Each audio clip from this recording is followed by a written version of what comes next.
Kata Rasulullah, sombonglah kepada orang yang sombong 3 kali.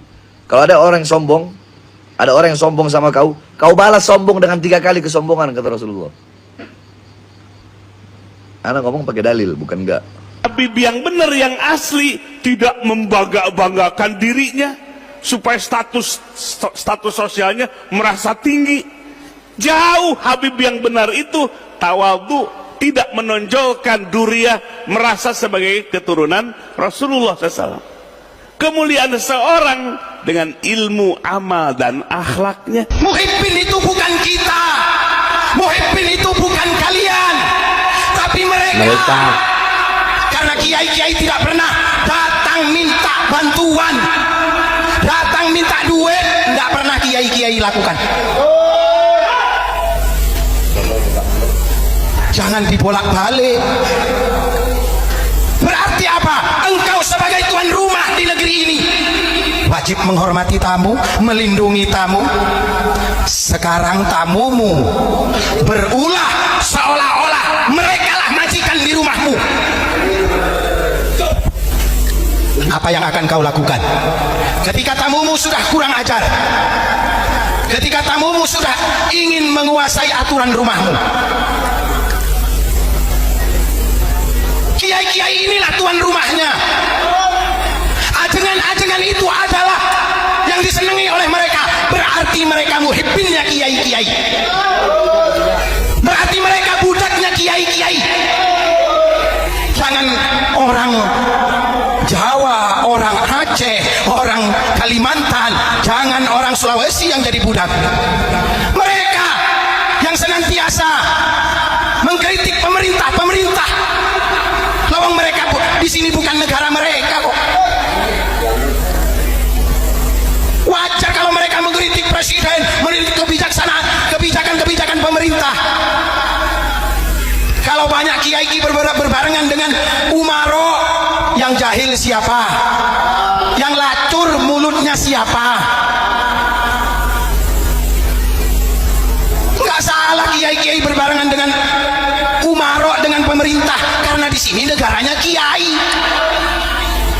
Ada sekarang yang bilang, belajar ke Habib, jangan ke yang lain supaya tidak sesat. Nah, kalau Habibnya blow on, kalau Habibnya sesat, gimana?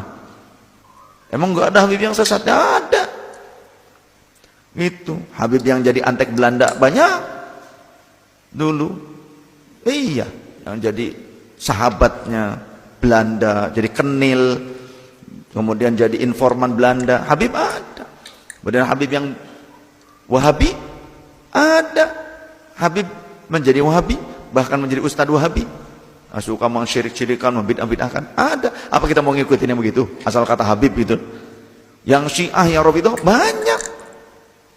Habib yang jadi PKI dulu ketika pemberontakan PKI G30, ketika zaman PKI yang jadi penggerak itu Habib ada. Jadi jangan asal Habib. Awas, hati-hati ini doktrin ya, awas. Ada orang yang berdoktrin kalau ngaji itu ke Habib supaya tidak sesat katanya. Nah, kalau Habibnya sesat gimana? Hari ini ada oknum-oknum yang membelokkan sejarah NU. Yang kedua adalah pemalsuan nasab, di mana pemalsuan nasab ini dipakai oleh mereka untuk mengelabui dan mendoktrin masyarakat dengan tidak baik. Di darah saya ini ada darah Rasulullah, tetapi itu bukan sebagai sebuah contoh tauladan. Itu dipakai dan dipergunakan untuk membohongi masyarakat, bahkan yang lebih kejam daripada itu untuk menindas masyarakat. Yang padahal secara nasab, kajian dari Kiai Imaduddin Osman ini hal yang sangat luar biasa, membuktikan bahwa secara nasab mereka ini batal, bukan turunannya Kanjeng Nabi, yang justru malah turunannya Kanjeng Nabi itu adalah keturunan Wali Songo. Saya cucunya Syekh Syarif, begini-begini kata saya ini turunannya Nabi. Ada yang ngomong, masa turunan Nabi cure pesek kiri jari kita.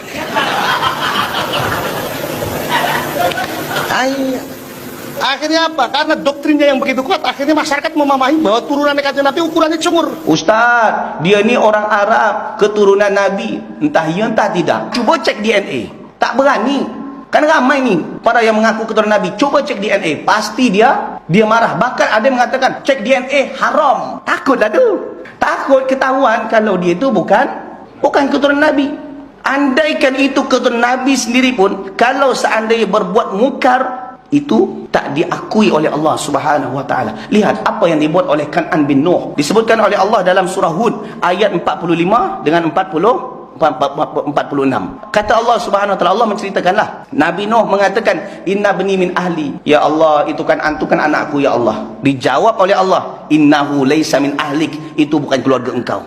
Kalau seandainya itu darah daging yang terus menipu derhaka, terus tak diakui, apatah lagi ini keturunan yang jauh entah berantah. Saya kira kita harus memahami betul bahwa pro dan kontra itu masalah biasa. Anda misalkan dalam polemik nasab ini Anda pendukung Khabib, juga kita hormati, ya silahkan, tidak usah kita itu mencaci maki gitu ya. Kemudian kalau ada yang menolak, dan ya nggak apa-apa, namanya juga pendapat, kemudian keyakinan orang itu kan berbeda-beda.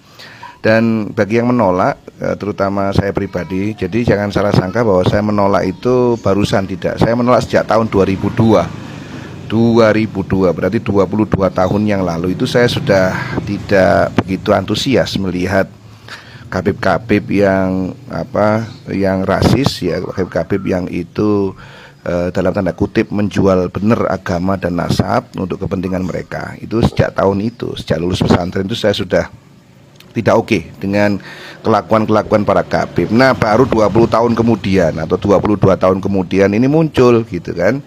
Jadi penolakan itu sudah lama sebenarnya, saya pribadi sudah lama. Karena ya itu tidak lepas dari apa yang mereka sebar, mereka tanam gitu ya. Menanamkan kebencian, menanamkan kebanggaan terhadap nasab dan keturunan gitu, bahkan juga mengklaim hal-hal yang itu sebenarnya menurut saya itu kalaupun itu iya, itu aurat ya. Bagaimana kita mengungkapkan bagaimana kita itu berjasanya bagi Indonesia gitu ya. Ya padahal ya enggak gitu-gitu amat gitu kan. Jadi kawan-kawan sekalian, bagi Anda pendukung, silakan Anda dukung gitu ya, sampai nyembah-nyembah Khabib, silakan ya, nggak masalah ya.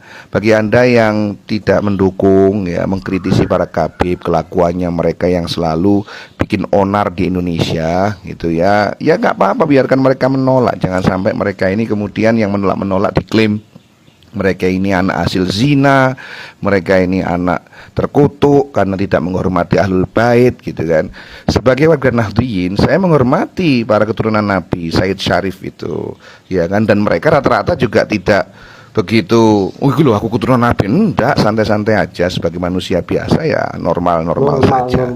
Jadi kawan-kawan sekalian, silakan Anda mendukung ataupun menolak tanpa merendahkan, tanpa kemudian mengajak untuk bertengkar ya. Ini Indonesia, ini negara yang kita cintai, yang sudah berjalan puluhan tahun ya, kita rawat bersama. Jangan sampai kemudian rusak gara-gara pemaksaan ide pikiran yang sebegitu rendahnya ya, pemikiran-pemikiran jahiliyah ya, bahwa manusia itu dalam spiritualitas itu berbeda-beda gitu ya.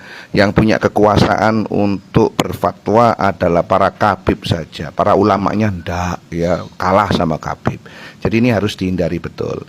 Untuk apa? Untuk kemaslahatan bersama. Melampaui batas yang dilakukan oleh para Khabib ini harus diingatkan. Sekali lagi harus diingatkan.